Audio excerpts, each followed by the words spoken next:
Welcome to Toffee TV. It's the Everton News Daily. We don't normally do an Everton News Daily on a match day, but Ross Barkley has left Everton and joined Chelsea for £15 million. Obviously, he was in the last few months of his contract and has gone to Chelsea for £15 million. Now, of course, he could have gone on the transfer deadline day in August for a report of £35 million.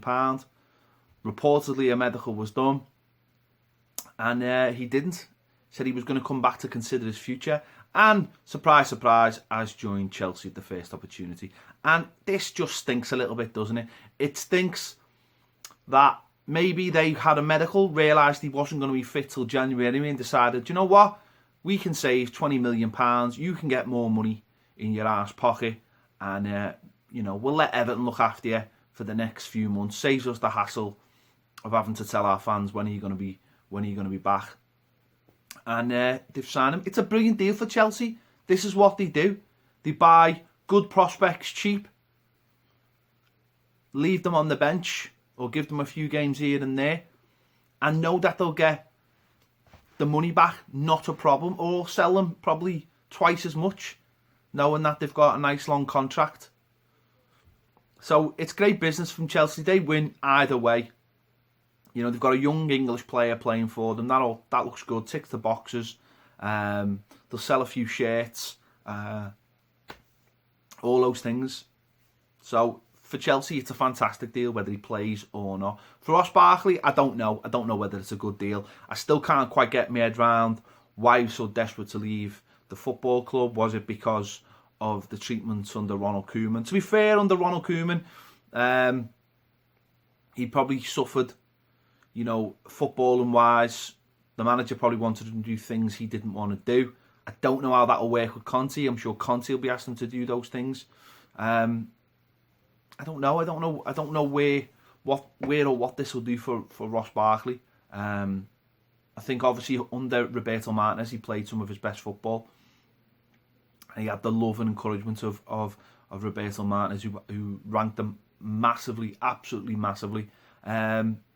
And it's sad. It's sad that he was a player that we all pinned our hopes on, and it never happened. And it's actually sad that maybe if Roberto Martinez had been a little bit more pragmatic, he could have done really good things with that squad they had at Everton at the time. If he'd bought better, if he'd asked less of his defenders in terms of footballing wise, It's sad we've lost now. Those four players: John Stones, Romelu Lukaku, Delafeu, and Ross Barkley, who we all pinned our hopes on taking us forward. We've lost all four now, but that's football. We move on. It's always sad to lose a player who's come through, who's declared themselves an Evertonian, kissed the badge and all that kind of thing. It's sad to lose them in this kind of way, because the fans have got absolutely zero time and zero love for him now, and I fully understand that. I've got no problem with that whatsoever, because from the outside looking in, it looks like he's done the absolute dirty on us. So it's sad, because I think we're missing the player as well. We are missing the player that he is, that he could be. I just don't know if Chelsea will benefit from the player, or he'll become that player because of the lack of game time. One thing he would have got at Everton is plenty of game time. But listen, if he's got ambitions, at the end of the day, lots of people think that he failed at Everton Football Club. Yet he's going to the champions and a team in the Champions League. So for him, on that point of view, it's a fantastic move. But we've seen these moves before, and they've gone nowhere. Jack Rodwell, Franny Jeffers.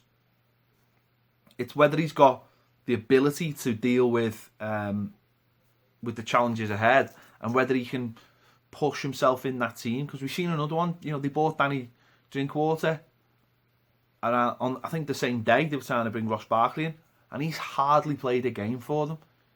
He's hardly kicked the ball, but they don't care, because he ticks a box, and they'll, in a year's time, they'll sell him somewhere, and they'll get the money back at least. And he's a good squad player, and yeah. So it's disappointing, as I said, to lose a player like Ross Barkley when we haven't got any other players like that in the squad. Whether someone can come and take that place who's already at the club, someone like Kieran Dowell, I don't know. Physically, I don't know if he's got what Ross has got in his locker, but obviously Ross has got 4 years on him, so he's got that room to grow. It's just hopefully if he does come in, Everton fans give him the time to grow into that player, because obviously there is no, it works the other way. Everton have got rid of a couple of young players today. Liam Walsh has gone to Bristol City, and Gethin Jones has gone to Fleetwood Town. Two good prospects. Liam Walsh looks a fantastic player in the under-23s last year, but unfortunately I think his size is a bit of an issue.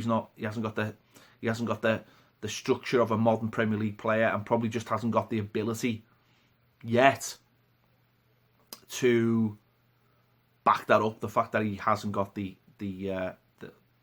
size.